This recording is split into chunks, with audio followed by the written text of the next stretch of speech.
For a joint session of Congress, President Roosevelt asked them to declare war against the Empire of Japan. With the exception of one vote, Congress unanimously votes to declare war against Japan. 3 days later, on December 10th, 1941, Germany and Italy declare war against the United States.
The U.S. government is saying, stop fighting China.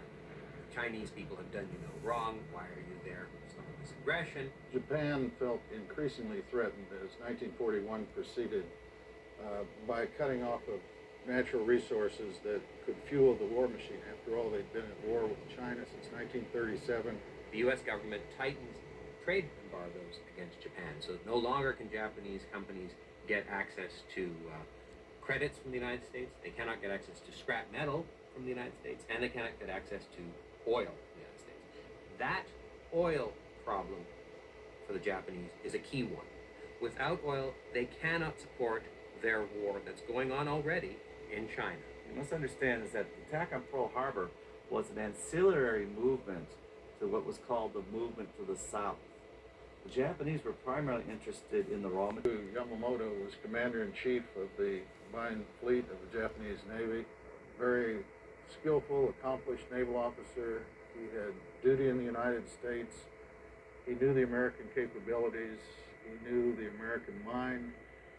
He was a gambler. He loved to play Japanese games that involved risk-taking, and this was the biggest risk of his life.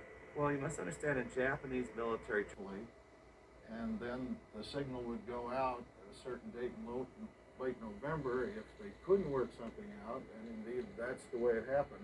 The Japanese force departs from the northern part of Japan, where it had been concealed from the west of Hawaii, from the north of Hawaii, beginning on the 23rd of November 1941.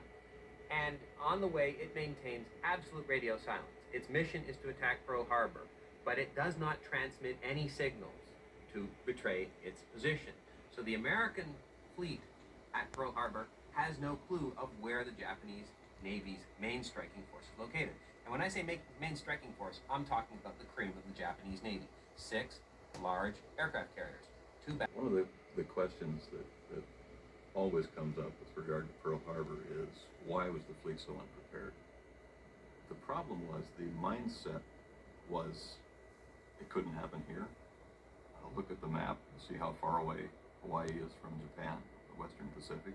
Starting in January of 1941, Admiral Husband Kimmel, who was the commander-in-chief of the U.S. fleet at Pearl Harbor, has his fleet in Hawaii ready to respond to any Japanese aggression as needed.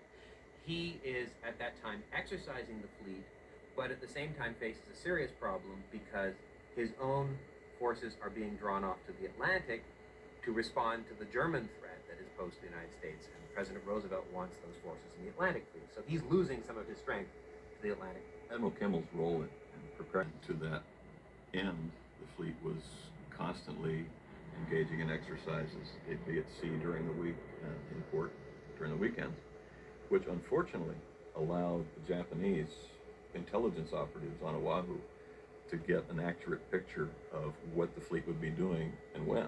Husband Kimmel's chief opposite number on Oahu was Lieutenant General Walter Short, who was the commander of the Army's Hawaiian Department. short, basically. He was an infantry officer. He was in charge.